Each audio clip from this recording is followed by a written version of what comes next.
السلام علیکم dear students, اپنے چینل میں آپ سبھی کو خوش آمدید کہتا ہوں۔ آج کا جو ہمارا ٹاپک ہے وہ علامہ محمد اقبال کی شاعری میں وطنیت و قومیت کا ذکر ہے۔ اقبال نے پہلے پہل اپنے وطن ہندوستان کے اتحاد و یگانگت کے پرجوش ترانے گائے۔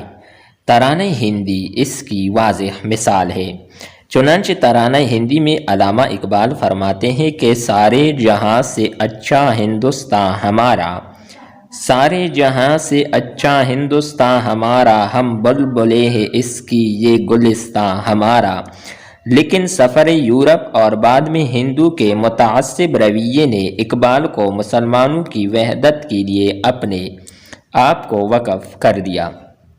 یہ دراصل اقبال کی فکری ارتقاء بھی تھی۔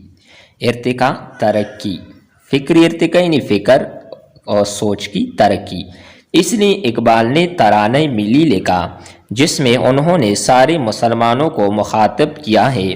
اس کو پڑھ کر پتہ چلتا ہے کہ اقبال کے خیالات میں رفتہ رفتہ تنوع اور ہمگیری پیدا ہوئی۔ چنانچہ اقبال فرماتے ہیں، چین و عرب ہمارا ہندوستان ہمارا، چین و عرب ہمارا ہندوستان ہمارا، مسلم ہے ہم وطن ہے سارا جہاں ہمارا۔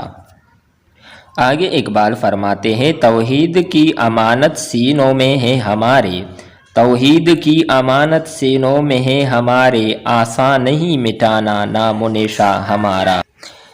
نظم تصویر درد میں انہوں نے مسلمانوں کو اتحاد و یگانگت کا درس دیا ہے۔ اقبال فرماتے ہیں، شجر ہے فرقہ آرائی، تعصب ہے ثمر اس کا، یہ وہ پل ہے کہ جنت سے نکلواتا ہے آدم کو۔ مولانا صلاح الدین فرماتے ہیں کہ جب ہم اقبال کی ابتدائی شاعری کا جائزہ لیتے ہیں تو قدرت اور عورت کے حسن کی پرستش کے بعد جو جذبہ سب سے پہلے نظر آتا ہے وہ وطن کی پرستش ہے۔ تصویر درد ترانہ ہندی میں اس کا اظہار ہوتا ہے۔ اقبال قوم اور ملت مترادف الفاظ کے طور پر استعمال کرتے ہیں۔ چونکہ اقبال کی شاعری قرآن و سنت کی تشریح ہے، اس لیے اقبال نے ہر مقام پر مغربی نظریہ قومیت کی نفی کی ہے اور اسلام کے تصور ملت اپنانے کی تلقین کی ہے۔ ڈیئر اسٹوڈنٹس، امید کرتے ہیں کہ آپ کو یہ ویڈیو اچھی لگی ہوگی۔ نیکسٹ ویڈیو کے ساتھ دوبارہ ملتے ہیں۔ اللہ حافظ۔